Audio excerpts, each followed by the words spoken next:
Mheshimiwa Rais, mwenendo wa hati za ukaguzi. Katika mwaka wa fedha 2023/2024 nimetoa jumla ya hati 1301 ikiwa ni ongezeko la hati 92 ikilinganishwa na hati 1209 zilizotolewa mwaka wa fedha 2022/2023. Kati ya hati hizo nilizotoa mwaka huu, hati 220 zinahusu tawala za mikoa na mamlaka za serikali za mitaa, hati 218 zinahusu mashirika ya umma, hati 513 zinahusu serikali kuu, na hati 19 zinahusu vyama vya siasa, na hati 332 zinahusu miradi ya maendeleo. Mheshimiwa Rais, kati ya hati hizo, hati zinazoridhisha kwa maana hati safi ni 1295 sawa na 99.5. Hati zenye shaka ni 5 sawa na 0.4. Hati mbaya ni 1 sawa na 0.1, na hakukuwa na hati ya kushindwa kutoa maoni. Kwa ujumla, hati za ukaguzi wa hesabu zinaonyesha kuwa utayarishaji wa hesabu unaridhisha na unaimarika, na kwa kiasi kikubwa unazingatia taratibu na kanuni za uandaaji wa hesabu za kimataifa. Mheshimiwa Rais, taasisi ambazo zilipata hati zenye shaka na hati mbaya ni zifuatazo: Kiwanda cha Dawa Keko, Bodi ya Chai Tanzania, Chuo cha Sukari cha Taifa, Shirika la Posta Tanzania. Hayo ni mashirika ya umma, na miradi ya maendeleo ilikuwa ni halmashauri ya wilaya ya Rumeru, mfuko wa afya wa pamoja, na chama cha siasa cha National Reconstruction Alliance NRA kilipata hati mbaya. Mheshimiwa, mwenendo wa deni la serikali. Kufikia tarehe 30 Juni 2024, deni la serikali lilifikia shilingi trilioni 97.35. Kiasi hiki kimeongezeka kutoka shilingi trilioni 82.25 kilichokuwa kimeripotiwa katika mwaka wa fedha wa 2022/2023. Hii ni sawa na ongezeko la shilingi trilioni 15.1 ambalo ni sawa na 18.36%. Deni hilo linajumuisha deni la ndani la shilingi trilioni 31.95 na deni la nje la shilingi trilioni 65.40. Mheshimiwa Rais, tathmini ya uendelevu wa deni la serikali imebaini kuwa deni la taifa bado ni himilivu. Viashiria vikuu vinaonyesha kuwa thamani halisi ya deni la nje ni 23.6% ya pato la taifa, chini ya ukomo wa 40%. Na deni la jumla ni 41.1% ya pato la taifa, chini ya ukomo wa 55%. Malipo ya deni kwa mapato ya mauzo ya nje ni 127.5%, chini ya ukomo wa 180%. Na Mheshimiwa Rais, kampuni ya ndege Tanzania ilipata hasara ya shilingi bilioni 91.8 ikiwa ni ongezeko la 62% kutoka shilingi bilioni 56.6 mwaka uliopita. Hasara hii ilitokana na gharama kubwa za matengenezo ya ndege na hitilafu za injini, ambapo ndege za aina Airbus zilikaa muda mrefu bila kufanya kazi zikisubiria injini.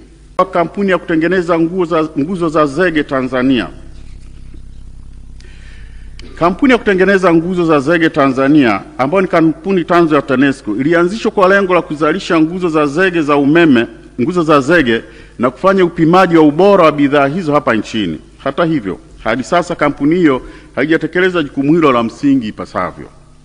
Hadi kufikia mwaka wa fedha 2023/2024, kampuni ilipokea shilingi bilioni 6 kutoka TANESCO, ambapo shilingi bilioni 4 zilitengwa kwa ajili ya ujenzi wa kiwanda na maabara ya kupima ubora wa nguzo, na shilingi bilioni 2 kwa ajili ya gharama za uendeshaji. Licha ya mpango hiyo, fedha nyingi zilitumika kulipa gharama za kawaida na kulipa wazabuni wa nje wanaotengeneza nguzo badala ya kampuni yenyewe kufanya kazi hiyo. Kwa zaidi ya miaka 10 tangu kuanzishwa kwake, kampuni bado haijaanzisha uzalishaji wa nguzo wala kuwa na maabara yake ya ndani, jambo linalofanya endelee kuwa tegemezi kwa huduma kutoka nje. Kwa sasa kampuni hiyo haitekelezi jukumu lake la msingi kama ilivyokusudiwa. Mheshimiwa Rais, kwa kuwa kampuni hii imeshindwa kutekeleza majukumu yake tangia imeanzishwa, napendekeza kampuni hii ivunjwe na shughuli za uhakiki wa ubora ziwe zinafanywa na idara ndani ya TANESCO. Mheshimiwa Rais, matumizi yasiyo na tija bilioni 371.42. Mashirika 12 kati ya 217 yaliyokaguliwa yalibainika kutumia rasilimali fedha kwa matumizi yasiyoleta thamani kwa taasisi. Matumizi haya yalitokana na riba na faini za ucheleweshaji wa kulipa kodi, michango ya pensheni na makato ya kisheria, ucheleweshaji wa malipo kwa wazabuni na wakandarasi, na malipo ya mashirika kwa watumishi walisimamishwa kazi kwa muda mrefu bila kibali cha katibu mkuu utumishi. Malipo yasiyo halali shilingi bilioni 6.75. Mheshimiwa Rais, mashirika 10 yalifanya malipo kinyume na taratibu, ikiwa ni pamoja na malipo kwa watumishi waliostaafu na kuondoka kazini, posho na mishahara kwa watumishi waliokaimu bila kibali, na malipo kwa kandarasi zaidi ya kazi halisi iliyofanyika. Mheshimiwa Rais, hivyo napendekeza kwa serikali iongeze udhibiti wa fedha na malipo ili kuhakikisha malipo yanalingana na thamani ya huduma zilizotolewa na kurejesha fedha zilizotolewa kwa matumizi yasiyo. Majalada mengine yalihusu uchunguzi kuhusu tuhuma za ubadhilifu wa mapato ya serikali kupitia kiasi cha shilingi bilioni 46.46 kilichokusanywa kupitia mashine za POS. Kutokana na uchunguzi huu, TAKUKURU ilifungua majalada 281 ambapo washtakiwa katika kesi 73 zilizofunguliwa mahakamani wametiwa hatiani na kurejesha fedha kiasi cha shilingi bilioni 6.2.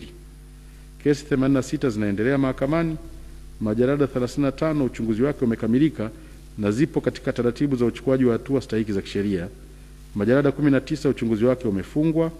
Watuhumiwa katika jalada moja wamechukuliwa hatua za kinidhamu na uchunguzi wa majalada 67 unaendelea. Mheshimiwa Rais, sababu za ubadhirifu kuendelea kujitokeza kwenye ukusanyaji wa mapato ya halmashauri mbalimbali nchini ni hizi zifuatazo: kukosekana kwa usimamizi madhubuti kuhakikisha fedha inayokusanywa inapelekwa benki, baadhi ya wasimamizi na wahasibu kushirikiana na wakusanyaji kujinufaisha na fedha hizo, na baadhi ya wasimamizi kukosa uadilifu. Hivyo ni vyema viongozi wa halmashauri wakaimarisha usimamizi kwenye eneo la ukusanyaji